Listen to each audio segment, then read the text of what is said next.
Hello বন্ধুরা, good morning. কেমন আছো সবাই? আশা করছি সবাই খুব ভালো আছো আর তোমাদের পড়াশোনা খুব ভালো চলছে। পচা ভ্যাপসা গরম দিচ্ছে, তো সকালবেলা উঠে স্নান করে নিয়েছিলাম, নিয়ে পড়তে বসেছি। সকালে জিকে নিয়ে বসেছিলাম, কারণ আজ মঙ্গলবার, সকালটা ছুটি আছে, বিকেলে পড়ানো আছে কিন্তু সকালটা ছুটি আছে। তো সেজন্য ভাবলাম জিকেটাই পড়ি, টাইম আছে হাতে। জিকেটা পড়ে নিয়ে আমি একটু বেরিয়েছিলাম, গিয়েছিলাম একটু কাজে। তো সেখান থেকে আসতে আসতে অনেকটাই দেরি হয়ে গেছিলো। তারপর পড়িয়ে পড়তে চলে এসেছিল।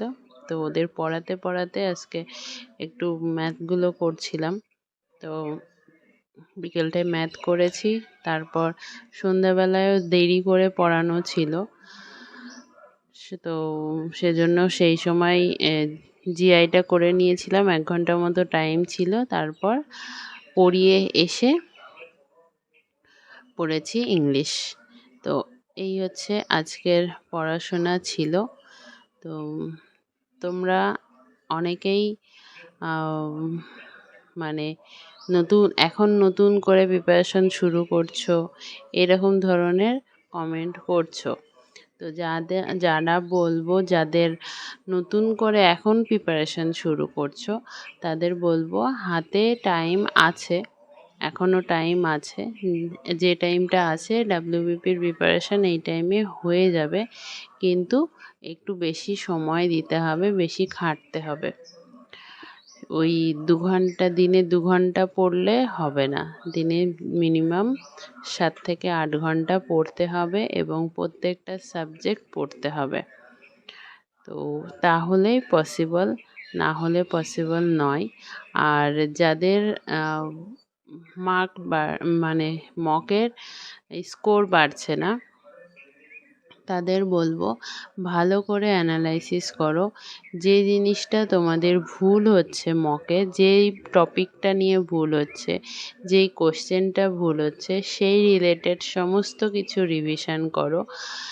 যদি রোজ মক দেওয়ার দরকার নেই, একদিন পর পর মক দাও বা সপ্তাহে 2টো মক দাও, কিন্তু ওই 2টো মকে ভালোভাবে অ্যানালাইসিস করো, যাতে তুমি আজকে যে এই ভুলটা করেছো, যে কোশ্চেনটা ভুল করছো, যে টপিকের ওপর কোশ্চেন ছিল, সেই টপিকটার ওপর আবার পরের দিন কোশ্চেন পেলে সেটা যাতে না ভুল হয়, এইভাবে অ্যানালাইসিস করো।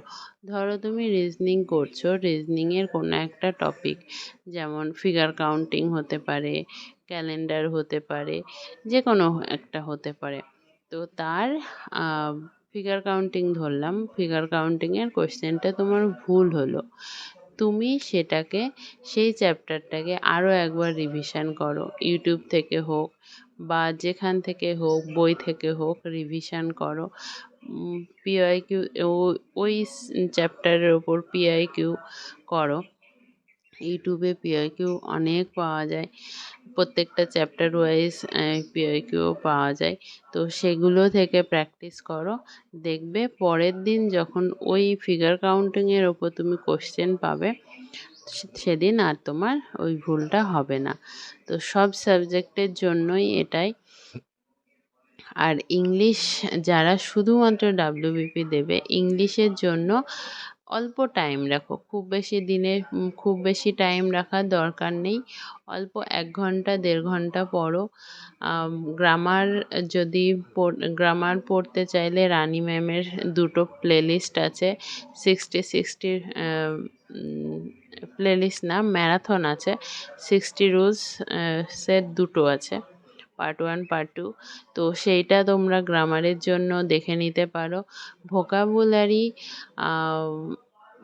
যদি ব্ল্যাক বুক থেকে পড়ো তো ঠিক আছে, না হলে পিআইকিউ শুধু করো।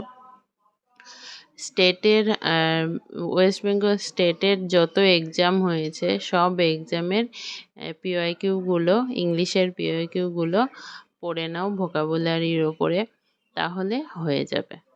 শুধু ডাব্লিউবিপির জন্য এটা বলছি। আর বাকি থাকলো অন্যান্য সাবজেক্ট, যাদের ম্যাথের প্রবলেম, ম্যাথ অবশ্যই তোমাকে কনসেপ্ট ক্লিয়ার করতে হবে। মৃন্ময় স্যারের চ্যানেল তোমরা ফলো করতে পারো, সেখানে ম্যাথের ফ্রিতে প্লেলিস্ট করে দেওয়া আছে, সেখান থেকে তোমরা ম্যাথ করতে পারো। তাহলে চলো আজকের মতো টাটা।